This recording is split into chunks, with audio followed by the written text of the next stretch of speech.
नमस्कार, आप देख रहे हैं पक्ष विपक्ष और मैं हूं आपके साथ प्रियंका। पक्ष विपक्ष में हम जो मुद्दे उठाते हैं उस पर पक्ष और विपक्ष दोनों की राय लेते हैं। आज हम बात करेंगे असम मिजोरम में रार पर। उत्तर पूर्वी राज्य असम और मिजोरम की रार खुलकर अब सामने आ गई है। असम और मिजोरम की सीमा पर दोनों राज्यों के पुलिस के बीच में खूनी संघर्ष में असम पुलिस के 6 जवान मारे गए, वहीं दोनों राज्यों की पुलिस के कई जवान घायल हो गए। हिंसक झड़प को लेकर दोनों राज्यों के अलग अलग दावे हैं। मिजोरम के सीएम जोरमथांगा ने असम पुलिस पर लाठीचार्ज करने और आंसू गैस के गोले छोड़ने के आरोप लगाए, जबकि असम की पुलिस ने दावा किया कि मिजोरम से बड़ी संख्या में उपद्रवियों ने पथराव किया और असम सरकार के अधिकारियों पर हमला किया। सीमा विवाद को लेकर अब असम सरकार सुप्रीम कोर्ट का दरवाजा खटखटाएगी और मुख्यमंत्री हेमंत बिस्वा शर्मा ने कहा है कि मैं जमीन की 1 इंच भी किसी को नहीं दे सकता। हिंसा के बाद मौजूदा हालात पर गृह मंत्रालय की विशेष टीम की नजर बनी हुई है। संवेदनशील जगहों पर बड़ी तादाद में केंद्रीय अर्धसैनिक बलों के जवानों की तैनाती हो चुकी है और केंद्रीय गृह मंत्री अमित शाह ने भी दोनों यानी कि मिजोरम के मुख्यमंत्री और असम के मुख्यमंत्री दोनों मुख्यमंत्रियों से बात की और शाह ने कहा है कि सीमा विवाद को आपसी सहमति के जरिए हल किया जा सकता है। केंद्रीय गृह मंत्री अमित शाह ने हिंसा के 2 दिन पहले ही उत्तर पूर्व के मुख्यमंत्रियों के साथ मेघालय में बैठक भी की थी। रिपोर्ट के मुताबिक ये मीटिंग अंतर्राज्यीय सीमा विवाद को सुलझाने के मकसद से बुलाई गई थी। दरअसल असम और मिजोरम का बॉर्डर लगभग 164 किलोमीटर लंबा है और ये बॉर्डर मिजोरम के ऐजवाल और कोलासिब, मामित और साथ ही असम के काचर, हेल कांडी और साथ ही करीमगंज जिलों से होकर गुजरता है। ये सीमा विवाद इसी बॉर्डर के पास मौजूद गुटकुटी गांव के पास तब शुरू हुआ जब मिजोरम की पुलिस ने यहां पर कुछ अस्थायी कैंप बना लिए। असम पुलिस का कहना है कि ये कैंप उनके राज्य की जमीन पर बनाए गए और वहीं मिजोरम पुलिस का दावा है कि ये इलाका उनका है, जिस पर असम पुलिस दावा कर रही है। साल 2005 में सुप्रीम कोर्ट ने केंद्र सरकार को एक बाउंड्री वॉल बनाने के लिए कहा था ताकि इस विवाद का हल निकाला जा सके, लेकिन अभी तक इस दिशा में कुछ काम नहीं हुआ। वहीं इस मुद्दे पर अब सियासत भी गर्मा गई। कांग्रेस नेता राहुल गांधी ने गृह मंत्री अमित शाह पर निशाना साधते हुए आरोप लगाया कि उन्होंने लोगों के जीवन में घृणा और अविश्वास बोकर देश को विफल किया है और भारत अब इसके भयानक परिणाम भुगत रहा है। टीएमसी सांसद अभिषेक बनर्जी ने कहा है कि इस तरह की लगातार घटनाओं से बीजेपी ने लोकतंत्र की मौत को न्योता दिया। एआईएमआईएम के नेता असदुद्दीन ओवैसी ने भी गृह मंत्री अमित शाह पर सवाल उठा दिए हैं और पूछा कि उनके दौरे के तुरंत बाद इतनी बड़ी घटना कैसे घट गई। सवाल यह है कि इतनी बड़ी हिंसा की नौबत आई क्यों और क्या सीमा विवाद सुलझाने में केंद्र और राज्य सरकार नाकाम है? क्या है ये पूरा विवाद और क्या है समाधान? जानेंगे पक्ष विपक्ष की राय और पहले सुनते हैं क्या कुछ कहना है असम के सीएम हेमंत बिस्वा शर्मा और साथ ही कांग्रेस नेता मल्लिकार्जुन खड़गे का।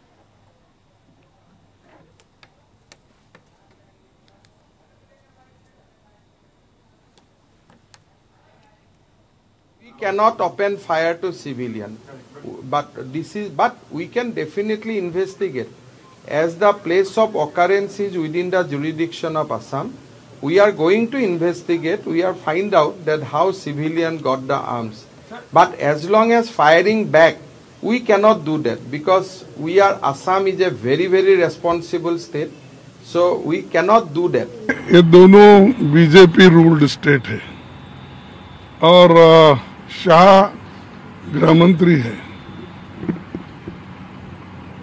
इस समस्या को सुलझाने के लिए वो पहले से ही कहना चाहिए था, क्योंकि उनके पास इंटेलिजेंस होता है, उनके पास लोग होते हैं, इंफॉर्मेशन देती है, आईबी है।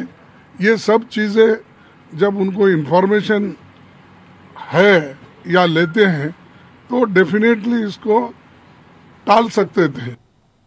जी हाँ, इस वक्त आपको बता दें कि सीमा विवाद के चलते मसला काफी उलझता जा रहा है और ऐसे में मिजोरम और असम दोनों आमने सामने। वैसे ये बताया जा रहा है कि खेती करने को लेकर ये पूरा विवाद खड़ा हुआ था, लेकिन ये विवाद आज का नहीं है। 2020 में भी आपको बता दें कि 2020 के फरवरी में भी इस तरह की झड़प देखने को मिली थी और इस बार तो बिल्कुल इंतहा ये हो जाती है कि 5 पुलिसकर्मी शहीद हो जाते हैं इस पूरी झड़प को लेकर। और वहां पर आपको बता दें कि खुद जो हेमंत बिस्वा शर्मा है असम के मुख्यमंत्री, उन्होंने बाकायदा एक वीडियो भी शेयर किया और उसमें उन्होंने कहा कि देखिए कि किस तरीके से यहाँ पे जश्न मनाया जा रहा है। अब ये जो परिस्थितियां खड़ी हुई हैं, इन परिस्थितियों को देखकर ऐसा लगता है कि जैसे भारत पाकिस्तान या भारत चीन की बात हो रही है, लेकिन आपको बता दें कि दोनों के दोनों मिजोरम और साथ ही असम दोनों ही भारत की ही सीमाओं के अंदर आते हैं। दोनों ही भारत के 2 राज्य हैं, पूर्वोत्तर राज्य है, 7 सिस्टर के नाम से बाकायदा पूर्वोत्तर राज्यों को जाना जाता है। और ऐसे में अगर इस तरह की परिस्थितियां देश के अंदर खड़ी होती है, वो भी 2 राज्यों के बीच में सीमाओं को लेकर, तो फिर सोचने वाली बात है कि आखिर ऐसी परिस्थितियों के खड़े होने का कारण क्या है। और खासतौर पे तब जब दोनों ही जगह पर बीजेपी का शासन है, दोनों ही बिल्कुल देखा जाए तो बीजेपी रूलिंग यहां पर पार्टी इस वक्त मौजूद है सत्ता में, उसके बावजूद भी इस समस्या का समाधान नहीं उठ रहा है। और सबसे अहम बात कि अभी कुछ दिन पहले ही बाकायदा देश के गृह मंत्री अमित शाह यहां पर पहुंचे हुए थे पूर्वोत्तर राज्य में, और वहां पर उन्होंने इस बाबत बैठक भी की थी, सीमा विवाद को लेकर चर्चा भी की गई थी। और उसके कुछ ही दिनों बाद इस तरह का घटनाक्रम सामने आता है। ऐसे में सवाल खड़े होना भी लाजमी है, लेकिन समस्या ये है और सवाल ये भी है कि समाधान कैसे होगा।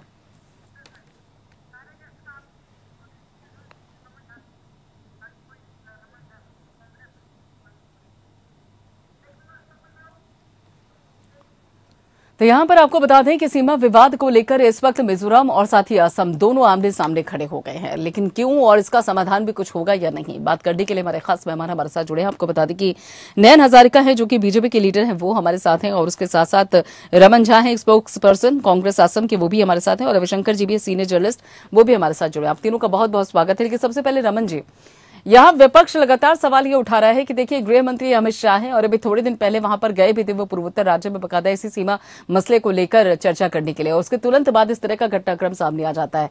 विपक्ष का क्या नजरिया है इस पर, क्या मानकर चल रहा है विपक्ष, क्यों विवाद नहीं सुलझ रहा? नमस्कार, थोड़ा सा मैं कहूँगा कि वॉल्यूम मेरा ठीक कर दीजिएगा, वॉल्यूम थोड़ा प्रॉब्लम आ रहा है हेयरिंग में। जी, आपको मेरी आवाज मिल रही है क्या रमन जी? आवाज दे रही है लेकिन ठीक हो रहा है आपका आवाज। ठीक है, मेरा सवाल यह है कि विपक्ष का क्या मानना है, 2 राज्य जहां पर बीजेपी रूलिंग है लेकिन उसके बावजूद भी समस्या का समाधान नहीं हो रहा है। देखिए, केंद्रीय गृह मंत्री का या मैं कहूँगा कि सरकार की विफलता है। ये समस्या आज की नहीं है, सबसे की पुराना है। जब से मेघालय मिजोरम असम से अलग हुआ तब से ये सीमा विवाद रहा, लेकिन सीमा पर कभी भी इस तरह की घटनाएं नहीं हुई कि 2 राज्यों की पुलिस, मिजोरम की पुलिस अपने नागरिकों को और उपद्रवियों को साथ लेकर असम की पुलिस पर आक्रमण कर दे और यहाँ 6 जवान शहीद हो जाए, 1 नागरिक शहीद हो और तकरीबन 7 से ज्यादा पुलिसकर्मी घायल हो चुके हैं। तो यह विफलता है कि, और सबसे भी बड़ी बात है कि जहाँ यह विवाद हुआ उस क्षेत्र में न्यूट्रल फोर्स सीआरपीएफ के जवान नियुक्त हुए पहले से ही, क्योंकि इस तरह की घटना पहले भी हो चुकी है और पिछले 5 सालों में तकरीबन 200 बार से ज्यादा सीमा पे घुसपैठ हुई है। और यह भी आपको बताएं कि करीबन 7, 8, 9 नवंबर 2020 को भी इस तरह की घटना हुई थी और वहाँ असम के एक नागरिक को मिजोरम पुलिस द्वारा गोली मारकर हत्या कर दी गई थी, जिस पर बहुत बड़ा विवाद हुआ था। और हम लोग वहाँ गए थे, असम के विपक्षी दल के नेता देवेंद्र टेका जी के नेतृत्व में असम कांग्रेस की एक टीम वहाँ गई थी जिसमें मैं भी था, और हम लोग वहाँ गए थे। उस समय हमने देखा था कि किस तरह मिजोरम की पुलिस जो थी तो वहाँ के सीमा पर जो उनके गाँव है वहाँ के लोगों को साथ लेकर किस तरह से आक्रामक मुद्रा में वो सीमा पर आता है और हमारे जवानों पे, वहाँ के स्थानीय लोगों को धमकी देता है। असम के पुलिस पर, वहाँ के चौकियों पर, फॉरेस्ट डिपार्टमेंट के लोगों पर पत्थरबाजी करता है, बुलेट और एयर गन से फायरिंग करता है। उसको लेकर असम के सरकार को भी इस बारे में जानकारी दी गई थी। लेकिन सबसे बड़ा बात यह है कि आज से 2 दिन पहले मेघालय की राजधानी शिलांग में पूर्वोत्तर के 7 राज्यों के मुख्यमंत्री के साथ केंद्रीय गृह मंत्री अमित शाह ने मीटिंग की थी और उसमें असम के मुख्यमंत्री जो नेगा नॉर्थ ईस्ट डेमोक्रेटिक अलायंस के अध्यक्ष भी हैं, वो भी थे और वहाँ सीमा विवाद को लेके बातें हुई। लेकिन अचानक कल जब असम की पुलिस और वहाँ के सिविल प्रशासन जो हमारे डीसी कछार हैं, वे लोग जब गए थे सीमा पर, क्योंकि उन्हें फॉरेस्ट की तरफ से यह जानकारी दी गई थी कि मिजोरम के लोग और वहाँ के पुलिस जो जबरदस्ती, ये घटना देखिए कोरोना काल में सबसे ज्यादा हुआ है, क्योंकि कोरोना काल में आगमन जो है लोगों का आवागमन कम गया था। इस स्थिति का फायदा उठाकर मिजोरम पुलिस और वहाँ के कुछ लोगों ने, जिसे बदला भी कर सकते हैं हम, असम के भूमि को दखल किया। ठीक है, नयन हजारिका जी भी हमारे साथ जुड़े हुए हैं। रमन जी, एक बार उनकी भी प्रतिक्रिया ले लें।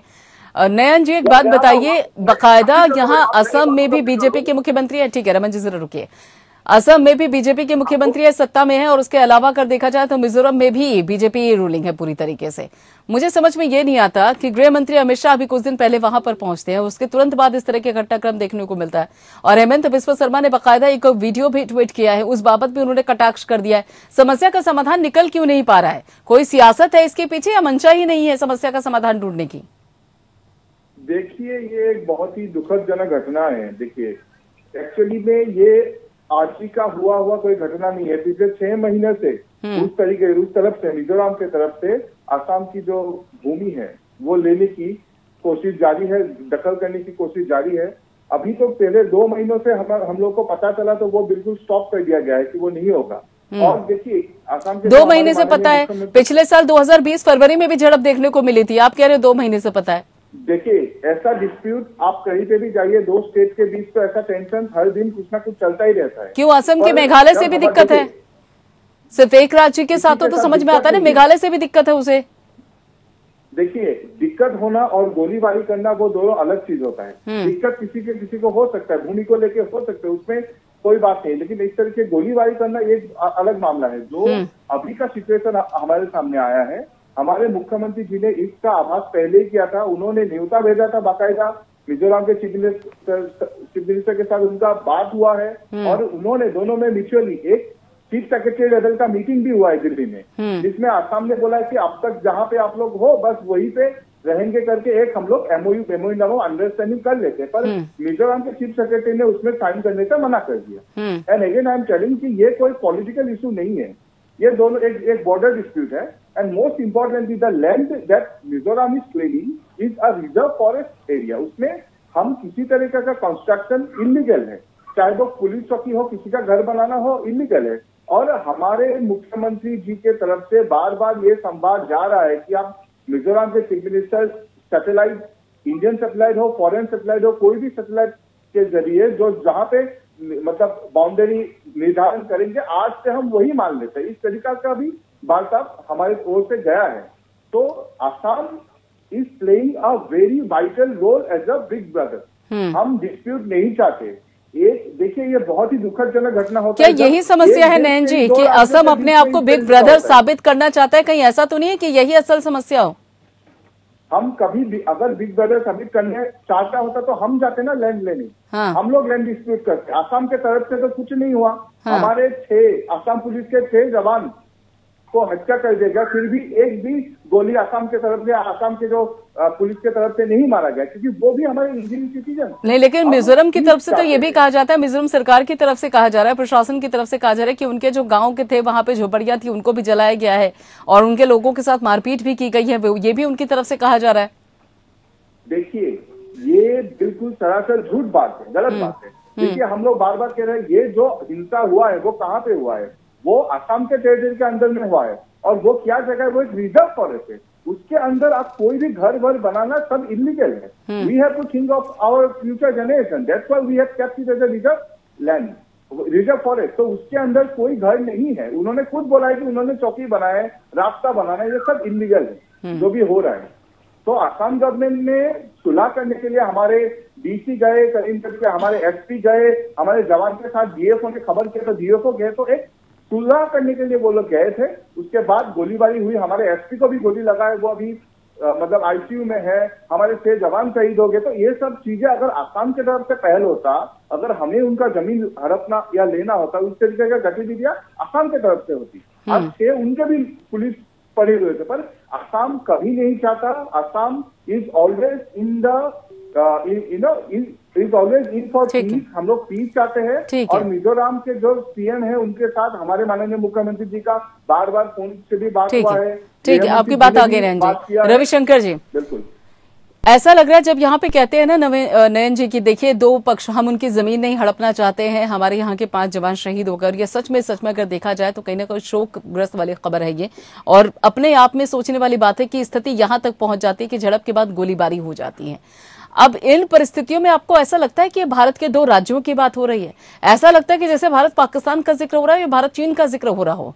बॉर्डर को लेकर, सीमा को लेकर इतना विवाद, इसके पीछे सिर्फ वही कारण है जो सामने आ रहा है या कोई सियासी तस्वीर भी है? रविशंकर जी। नहीं, देखिए, इसमें सियासी तस्वीर से ज्यादा इस घटना को इस ढंग से समझना चाहिए कि ये तुरंत, ये कल जो कुछ हुआ वो तो बहुत ही भयंकर स्थिति हुई, और कल जो कुछ हुआ इसकी किसी ने उम्मीद भी नहीं की थी कि इतनी भयावह स्थिति 2 राज्यों की होगी, और ना ही इससे पहले इस तरह की स्थिति थी। लेकिन जो कुछ हुआ है वो कल सिर्फ नहीं हुआ है, पिछले 6 महीने से और इसके पहले से भी लगातार मिजोरम और असम सीमा पर तनाव बढ़ा है। हाँ। छिटपुट तनाव तो जब से मिजोरम बना है तब से ही चल रहा है, लेकिन लगातार हो रहा है। कभी वो लोग आकर असम के लोगों के जो स्कूल हैं उनको तोड़ा, उनमें आग लगाई, उन पर हमले किए। फिर असम फॉरेस्ट और असम पुलिस ने जाकर उनके घर बनाए हुए घरों को तोड़ा। ये सारा कुछ अचानक नहीं हुआ है। ये सच है कि अभी जो असम के मुख्यमंत्री हैं डॉक्टर हेमंत बिस्वा शर्मा, वो चाहते हैं कि ये पुरानी सीमा समस्या का समाधान हो, इसमें दो राय नहीं है। लेकिन ये चीजें इतनी जटिल और इतनी संवेदनशील हैं कि इसमें जल्दीबाजी से काम नहीं होगा। ये टाइम टेकिंग प्रोसेस है। जैसे केंद्रीय सभी राज्यों के मुख्यमंत्री के साथ बैठक की, क्योंकि यह फैसला लेन देन का हम पीछे हट जाएंगे, आगे आ जाएंगे, उससे उस मिजोरम जैसे राज्य में खास करके वो उनके राजनीतिक भविष्य का भी सवाल है। आज को अगर वहाँ के मुख्यमंत्री जोरामथंगा ऑफेंसिव अगर नहीं हो और तो वहाँ के लोगों को लगेगा कि अरे हमारा मुख्यमंत्री तो शायद निकला और वो उसने सरेंडर कर दिया असम के सामने। तो जोरामथंगा के सामने एक राजनीतिक मजबूरी है। निश्चित रूप से इस हिंसा के बाद असम सरकार ने जो अपनी स्थिति दिखाई है कि कुल रहना, ऑफेंसिव नहीं होना, जवाबी फायरिंग नहीं करना, इससे स्थिति थोड़ी सी, क्योंकि अगर असम सरकार इसी ढंग से जवाबी कार्रवाई करती, असम पुलिस करती, तो निश्चित रूप से स्थिति और गंभीर होती, क्योंकि मिजोरम के बहुत सारे लोग असम में हैं, असम के लोग भी मिजोरम में हैं। तो लेकिन एक अच्छी स्थिति हुई कि चीजें वहीं रुक गई, लेकिन इसमें हड़बड़ाने से मामला और बिगड़ेगा। बिल्कुल, हड़बड़ाने से मसला और बिगड़ सकता है। धीरे चीजों को लाइन पर लाना होगा जी। एक दिन में जल्दबाजी में ये समस्या का समाधान नहीं होगा। जिस तरीके से मिजोरम और असम के बीच में रार छिड़ी हुई है, उस रार का आखिर समाधान क्या हो सकता है, इसी बारे में बात करने के लिए खास मेहमान लगातार हमारे साथ जुड़े हुए हैं। एक बात बताइए यहाँ पे नयन जी कि जिस तरीके से अभी स्थिति बनी हुई है उस बाबत विचार करने की जरूरत तो पड़नी चाहिए ना। आखिर आप ऐसे कह रहे हैं कि वो अपनी जगह पर सीमित रहे। देखिए, दो राज्य हैं, दोनों राज्यों में आपसी एक सद्भावना होनी चाहिए, बातचीत करने का एक नजरिया होना चाहिए। एक उस राज्य में जाए, एक उस राज्य में व्यापार करे, ये एक तरीका होना चाहिए। लेकिन ऐसे में विवाद खड़ा हो चुका है। कोई तो रास्ता निकालने की कोशिश हो रही है, या अभी भी अगर देखा जाए तो जिस तरीके से हेमंत बिस्वा शर्मा ने ट्वीट किया है वीडियो, उसके चलते तो लगता है कि उनका नजरिया कुछ और ही है। हमारे आदरणीय मुख्यमंत्री जी का एजेंडा बिल्कुल क्लियर है। वो अभी से नहीं, मैंने पहले भी बोला है थोड़ा देर पहले कि मिजोरम के चीफ मिनिस्टर जी के साथ उनका बात पहले भी हुआ है।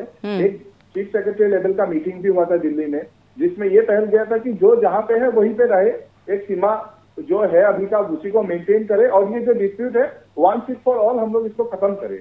आसाम ये बार बार पहल कर रहा है, और अभी जब हमारे मतलब जो डीसी था, एसपी, हमारे डीएफओ, हमारे आसाम पुलिस के ऊपर जब अटैक हुआ, तब भी वो मसले को हल करने के लिए ही वहां पे गए हुए थे। हमारे ओर से कोई मतलब वहां पे इंसर्जेंसी के लिए कोई नहीं गया हुआ था।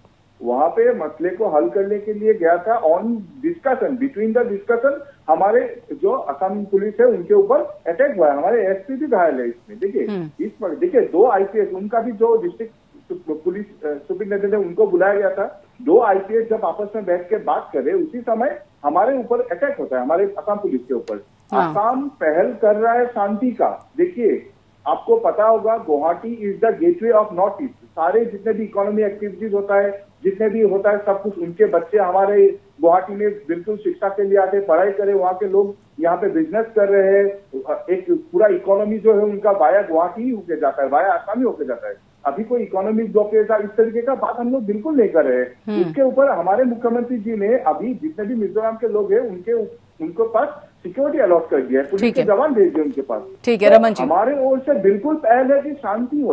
असम कभी नहीं चाहता कि किसी तरीके का नॉर्थ ईस्ट में हिंसा हो, जो पहले होता था। देखिए, ये जो डिस्प्यूट है केवल अभी का नहीं है। जब दोनों तरफ कांग्रेस का सरकार था तब भी ये डिस्प्यूट चल रहा था। हाँ, वही सवाल मैं पूछने भी जा रही थी रमन जी से। रमन जी, मल्लिकार्जुन खड़गे हो या फिर कांग्रेस के दूसरे नेता हो, लगातार सवाल उठा रहे हैं कि देखिए दोनों तरफ बीजेपी रूलिंग पार्टीज हैं, लेकिन उसके बावजूद भी सिर्फ समस्या खड़ी हो रही है, समाधान नहीं हो रहा है। तो ये सवाल तो कांग्रेस से भी पूछा जाएगा कि 10 साल तक तो वो भी मिजोरम में रहे, और इससे पहले अगर देखा जाए तो बीजेपी के पहले असम में कांग्रेस भी थी, तब भी समस्या का कोई समाधान नहीं निकला था।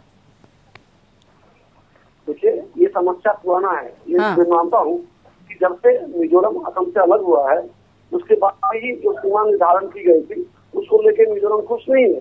लेकिन ये घटना सबसे ज्यादा पिछले 4-5 सालों में बढ़ी है, और उससे भी ज्यादा कि जब आपका ये जो कोरोना को लेके जब कर्फ्यू लगा हुआ था, लोगों में आवागमन बंद था, लॉकडाउन था, इस परिस्थिति का फायदा उठाकर मिजोरम की पुलिस ने वहाँ के स्थानीय जनता का सहयोग लेकर असम की भूमि को दखल करना शुरू किया।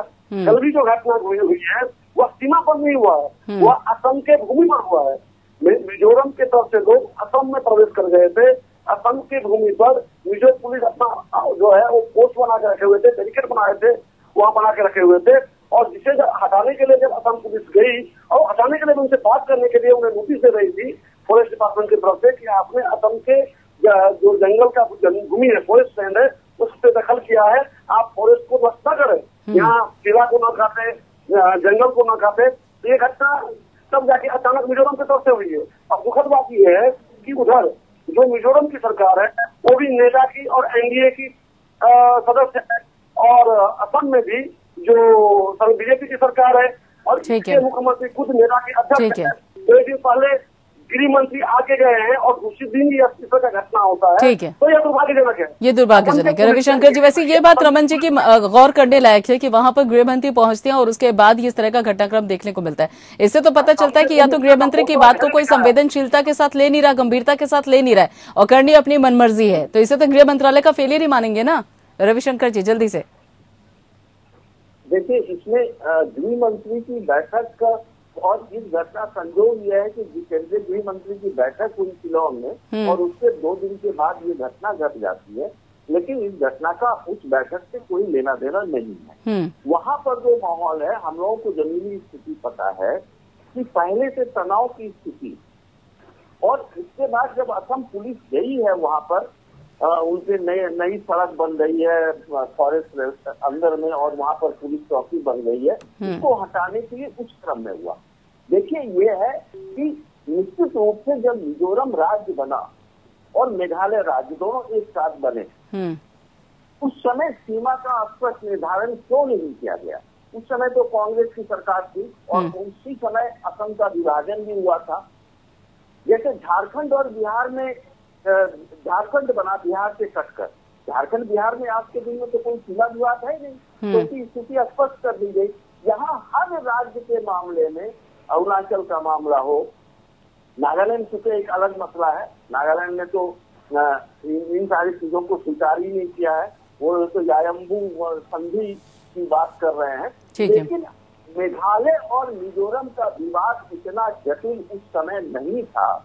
लेकिन अब चूंकि देखिए आबादी बढ़ रही है और खाली जमीन पर नई बसावट पैदा हो रही है। हाँ, यही सबसे असल समस्या है कि आबादी बढ़ रही है और जो संसाधन है वो सीमित हैं, और ऐसे में संसाधन अगर ज्यादा होंगे तो फिर विवाद की स्थिति भी नहीं बनेगी। रमन जी, आप कुछ कहना चाहते हैं? जल्दी से कह दीजिए, बहुत ही कम समय है मेरे पास, जल्दी से अपनी बात पूरी कीजिए। मैं रवि जी की बात वही कहूँगा कि उन्होंने कहा कि सीमा निर्धारण, देखिए केंद्र सरकार की तरफ से सीमा निर्धारित किया गया था जब दोनों राज्यों के बीच में बंटवारा हुआ, लेकिन जिसे लेकर मेघालय मिजोरम कुछ नहीं है वो, और उनका कहना है कि उनकी सीमा और असम की तरफ जाता है, और ये विवाद की वजह से ही वहाँ न्यूट्रल फोर्स तैनात किया गया था, जो सीधे तौर पर केंद्रीय गृह मंत्री के नेतृत्व में आता है। और न्यूट्रल फोर्स के रहते हुए मिजोरम की पुलिस या वहाँ उपद्रवियों के सहारे, ठीक है, यानी आप सत्ता पक्ष पे ही आरोप लगाएंगे। ठीक है, बहुत बहुत शुक्रिया, बहुत बहुत शुक्रिया रमन जी, और उसके साथ ही नयन जी, और उसके साथ ही रविशंकर जी, आप तीनों का जुड़ने के लिए, चर्चा में शामिल होने के लिए। फिलहाल इतना ही, और बाकी खबरों के लिए आप जुड़ रहिए पेन के साथ।